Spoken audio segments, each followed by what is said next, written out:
You are listening to the New Jersey Business Podcast with your friend, host, all-around good guy, Paul Valverde. Now, on to the show. What's shaking, New Jersey? Thank you very much for joining us for another episode of the New Jersey Business Podcast. Today, I have the pleasure to have a special guest, Erwin Stromeyer, owner of the Steril Space Infection Defense, aka the Germ Police. Erwin, thank you very much for joining me. I appreciate you taking the time to be here with me in this episode. I know our audience would like to know about you, so would you please introduce yourself? First, Paul, thank you for having me on. I appreciate it. I am Erwin Stromeyer, the owner of a very unique company called Steril Space Infection Defense, which is also known as the Germ Police. We are probably the first and maybe still the only public infection prevention, control, and eradication company around.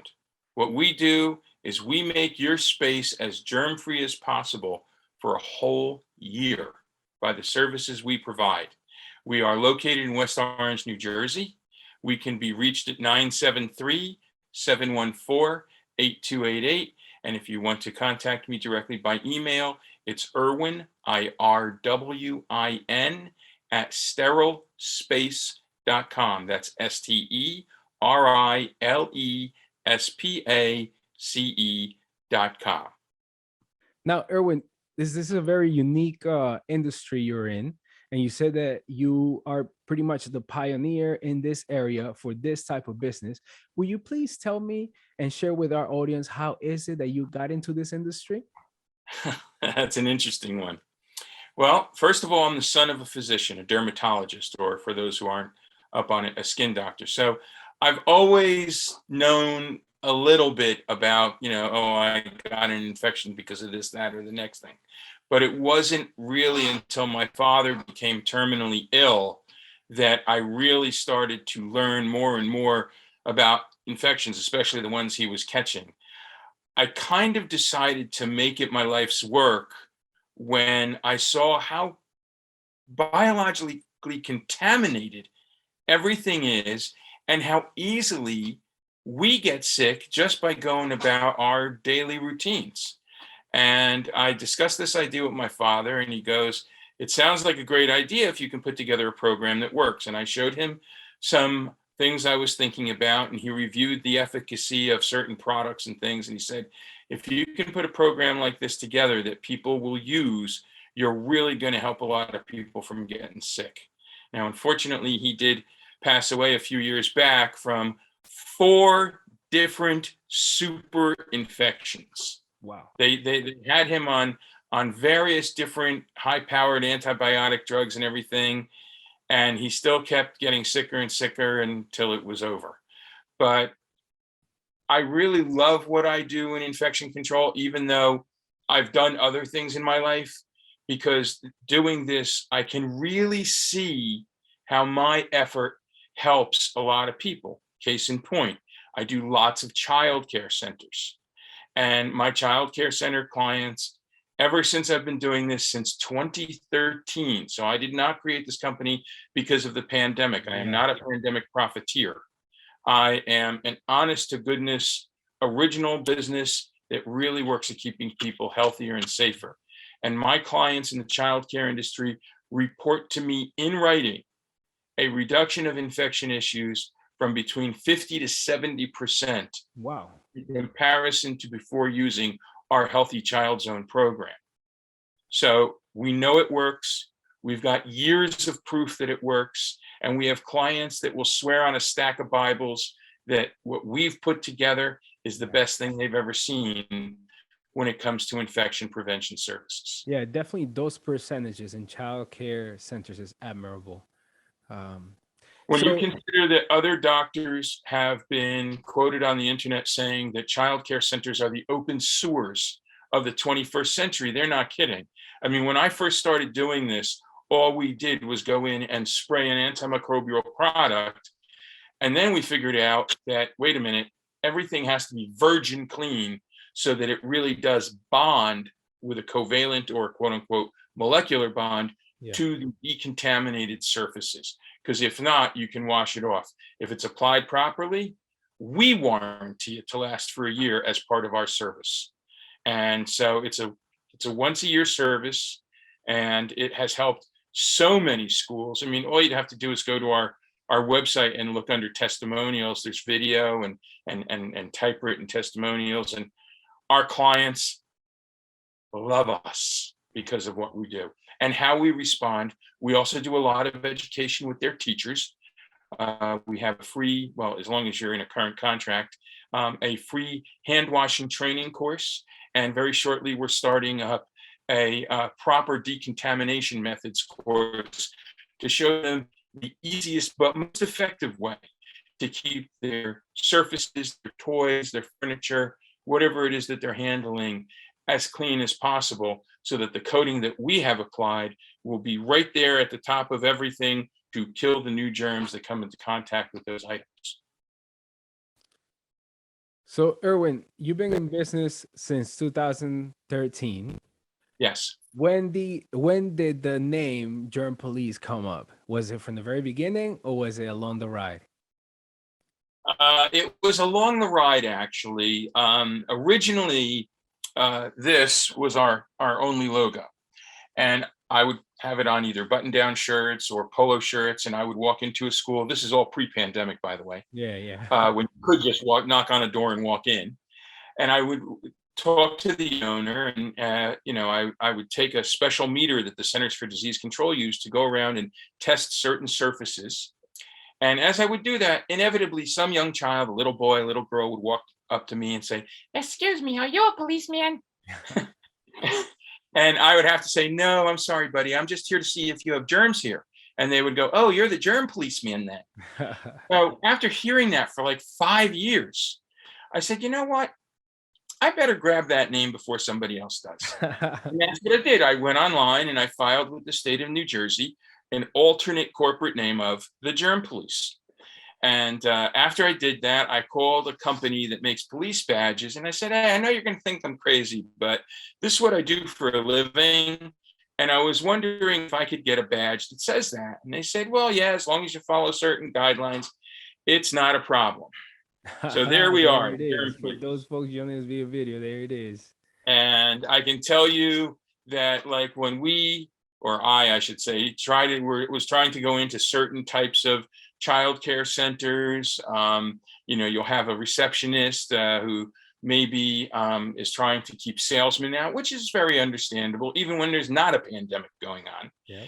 And so when I would run into that situation, I would say, "Oh, well, can I leave a card?" And I'd pull out this case and I'd kind of let it drape open like that. And then I'd go searching for a business card under here.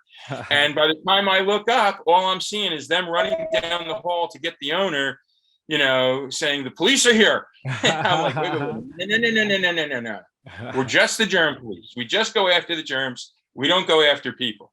And I have to tell you, the program has been extremely well received. We not only have the Healthy Child Zone program, we have the Healthy Dining Zone program for restaurants, the Healthy Elder Zone program for adult daycare centers, the Healthy Guest Zone program for hotels and lodging facilities, the Healthy Patient Zone program for doctors' offices. All right, so and there are slightly mild little differences because of the needs of those different types of facilities. But I am personally trained and credentialed as an infection control technician, and I make every single member of my crew take the same training and get the same education and credentials as I have. Because unlike generic cleaning services, a lot of them try to do a really good job, but it's hard, especially now, to find good people. And I am very proud to say that my staff of 19 have been with me since day one. Wow. Yes. I've never had anybody quit on me. I've had people beg to work for me, but I've never had anybody quit on me. And my staff are the best at what they do. They are loyal to a fault. Back in the end of 2012, I had to have emergency open heart surgery. And I'm telling you, these guys carried the ball through the next few months to make sure jobs got done and clients were satisfied. And I'm telling you, I am truly blessed to have the crew that I have, That's because they are diligent and respectful and professional and get the job done right the first time, every time. That's wonderful, and that speaks very highly of you. That they are loyal, they are faithful, they are there, still working with you. Nowadays and across different industries, people are experiencing such a high turnover numbers, Oh, and it's yes, very, I'm very seeing it all difficult. over, and it's very Yeah, sad. yeah. And so I'm glad that you've had a steady number of employees, and that it's the same people that have been with you, that they're receiving training, so they're growing, they're learning. They probably enjoy what they do. They know that they are meeting a need. They're serving Yeah, people, and I'm sure they have a good heart, and they feel good doing what they do. they Otherwise, they wouldn't really, still be doing it. they really love what they do. They appreciate. I mean, I do pay them well. I feed them on the job. Okay, when they sometimes experience unfortunate things, like one of my team members, the house she was renting in burned to the ground a few years ago, and she lost everything. And so a lot of them at the time prior to the pandemic, we only did big jobs on weekends, so they worked their regular jobs during the week. But I showed up at her regular day job the next day with a nice big fat envelope for her and said, "Here, you go get what you need, all right, and don't worry about it." That's And I've wonderful. done that for a few of my staff members already. One who we almost lost in Hurricane Ida storms back at the end of last year. She was unfortunately trapped in a basement apartment, Oh my God. and she almost drowned. The fire department couldn't get to her through the regular door, so they cut a hole in the side of the house and pulled her out. Thank God. Wow. But she lost everything, so I saw her the next day and made sure she was going to be okay. And so they're good, and they're loyal, and they're respectful, and they're fun to work with. And I mean, my clients just rave about my team members. They do. Oh my God, they're so diligent. Oh, they clean every little thing. Oh, I mean, my team really does a great job. And because of that, our program is as good as it is, because you would think with only doing this service once a year to a facility, okay, that it might be good for a couple of months and then it fades. It doesn't. As a matter of fact, because our program is primarily focused at what is called cross-contamination infection services, which is every time you touch a surface, when you touch your face, you're introducing the germs of all those surfaces to your eyes, nose, and mouth, which, by the way, is how you get sick Yeah. over 80% of the time. The other 20% is mostly airborne, like what COVID usually is, okay? And also by other fluid transfer, and I'll just leave it at that. But yeah, I mean, from the time you leave the house in the morning, every doorknob you touch, the door you pull in at the deli or Dunkin' Donuts to get your morning coffee, and if you go into an elevator building, when you pull the door handle open, you press the elevator button, all those things, you would not believe how highly contaminated they are. Okay, but when we get done with them, germs don't live there anymore. So, but even though we focus on cross-contamination infection, you can still get an outbreak, okay? Because even if somebody coughs or sneezes and blows it all over the place and somebody cleans it up, you still can't get everything because you can't see germs. The problem with those things is that they're really tiny, but our process gets the bulk of them through decontamination cleaned away, then through terminal disinfection, we kill anything that's left. And then by antimicrobial coating, we protect that surface from germs that land on it, either through touch, cough, or sneeze, okay? And if you can let's put it this way, if you can keep the germ level, the survivable germ level, very low, if there's fewer germs to catch, there's fewer opportunities to get sick. But now we're also focusing on air disinfection systems so that you can keep the air in a given room as biologically clean as can be done, because these systems filter the room air at least three times an hour and kill everything that's in the air. So if you kill the COVID that's in the air, you don't got to worry about breathing it. Now, fortunately for us, we're growing and expanding, so much so that I just opened an office in Palm Beach County, Florida. Wow. And we are in the midst of getting all the equipment for that location. And I've already made arrangements with personnel down there to work for us. So we're hoping to actually open the doors in mid to late March. Cool. That's awesome. Yeah, it's I love what I do, and I think it's important, especially in these days with everything that's going on. And I will tell you, in March of 2020, somebody got on television and said this funny word that started with P. I think it was pandemic. And basically, everybody lost their minds. My phone was ringing so often, I thought it was going to mess. But a lot of people all of a sudden took germs seriously. Oh, and we yes, do need for sure. from here on out. Yeah, certainly changed the outlook in many people. Erwin, thank you for sharing all this information. You're obviously very knowledgeable. You have a lot of knowledge in terms of your industry and this particular topic. We have many people in our audience who are business owners. Some of them is starting out in other industries. There are some business principles that apply across industries. And I'm sure that when they hear you and they hear the success that you have, the loyal staff that you have, the fact that you're expanding and your business is thriving, I'm sure they want to know what goes on in the background, you know. So, Erwin, will you please share a little bit about like what it was like to start a business, what it's like to run a business, what is the things that perhaps people don't know, your customers don't know that is going on, but it has to happen, and you make it happen so that things run as smoothly as they do. Well, let's see. What are some of the pearls of wisdom I can share? So let's see.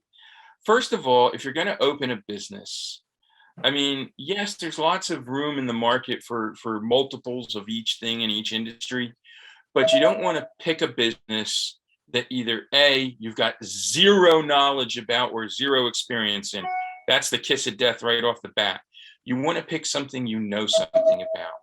And it's not always another one of whatever's down the street. I mean, my business isn't that at all. My business is extremely unique. A lot of people confuse us with a cleaning company, but that's not what we do. We're very specialized. So I would say the first thing is to try and pick a business that there's really a need for, even though the public may not know it yet, which was my problem. But pick a business that you know what you're doing, you know what you're talking about. If you want to lend greater credibility to yourself and your company, okay, get as educated as possible about the industry, its current social issues and impact issues, okay, so that you can speak knowledgeably about what you're trying to sell or do. That's important. If it sounds like you're just trying to, pull ideas out of the wind as you're talking to somebody, they're going to know that and they're not going to do business with you. So know what you're talking about, whatever it is, okay? B, find good people. Right now, especially, people are quitting their jobs in like massive numbers, and granted the pandemic isn't helping with, but pick people that you can trust, that care as much as you do about what you're doing, and take very good care of them. All right. When you do business, always remember to pay yourself. A lot of people say, let me get it up and running and then I'll take money. Yeah. And as much advice as you give to people as possible, a lot of people still do that. And a lot of them still succeed. All right. It depends how much seed money or startup money you have, but be wise with it. Don't throw it around easily. Okay.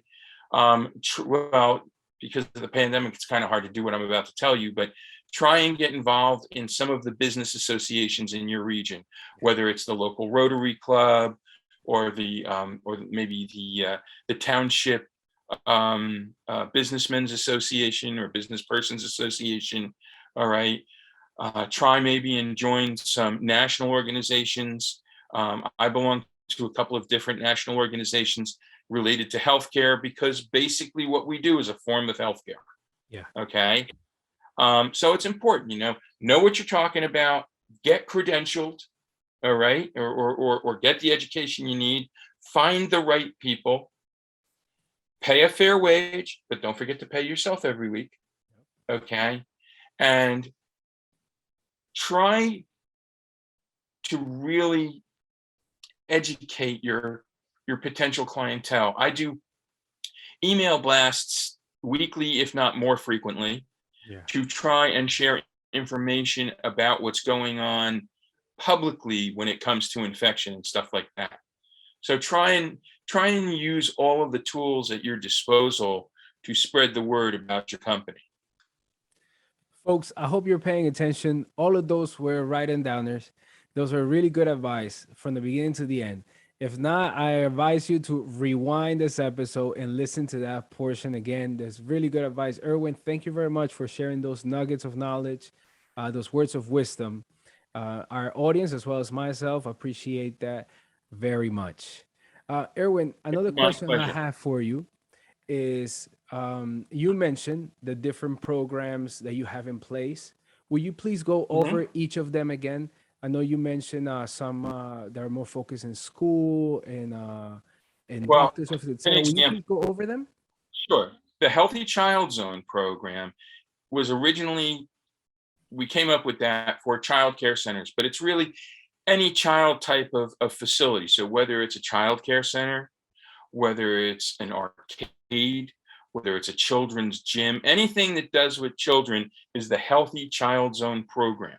Mhm. Now, that program evolved into the Healthy Elder Zone program, which is more for either adult daycare or adult medical daycare centers, where as we get older, we want to get out of the house, we go, we play games, we do whatever over there, and they shuttle us home. But it's also for things like elder care facilities, assisted living Yeah. locations. Then we have the Healthy Dining Zone, which is for everything from, drive-through fast food places through the finest of dining restaurants. That program, because it's very different than a child care or child zone program, deals with all of the areas that the public are going to physically touch in a dining facility, the restrooms, the bar area, all that. Okay, the Healthy Patient Zone program, which is directed towards like doctors' offices, whether they're walk-in urgent cares or whether they're a physical doctor's office, even a surgical center where we go in, we do the deep decontamination, the terminal disinfection, and the application of the antimicrobial coating on everything that people will be touching. And if they're touching themselves or touching patients, that's important. Okay. Just like the Healthy Guest Zone program, which is for hotels and motels. Mhm. Okay. Or like, what do they call them? VRBO, where people rent their homes out for vacations and stuff Yep. like that. There's another program like that. I forget the name of it. But anyway, so we can also work with cleaning services that go in and clean those kinds of rental home things in between people who stay there. And then we can come in and do our end to make sure that when we walk out the door, there are no previous germs living there anymore. And the new people that come in to rent and stay for a week or however long they're going to stay know that it's as safe can be, biologically speaking, that is. Yeah. Erwin, thank you very much for going into describing each of those programs that you have available. Will you please once again mention how people can get in touch with you should they need your services? Yes. Okay. So the first thing they can do is go check us out at our website, which is www.sterilspace.com. Once again, STERILESPACE.com. They can call me directly at any time at 973-714-8288. I usually 47 can if you need to, but I usually prefer calls between, let's say, 7 a.m. and 10 p.m. That's 7 days a week. Okay. And if you want to shoot me an email, it's Irwin, IRWIN, at sterilspace.com. Awesome. Thank you so much, Erwin, for coming as a guest on our show. Thank you for sharing about your business, the services you offer, and also words of wisdom for our listeners. So, folks, there you have it. Erwin Stromeyer, owner of Steril Space Infection Defense, aka the Germ Police. Thank you very much, Erwin. Have a good one. Thank you, sir. Take care. Pleasure being on your show. Thanks for tuning in to today's show. If you or someone you know would like to be a guest on the show, go to NewJerseyBusinessPodcast.com. That's NewJerseyBusinessPodcast.com. We can't wait to hear from you and your business. You can also visit our website to learn about sponsorship opportunities and how to qualify for a complimentary gift. Thanks again for listening to the New Jersey Business Podcast.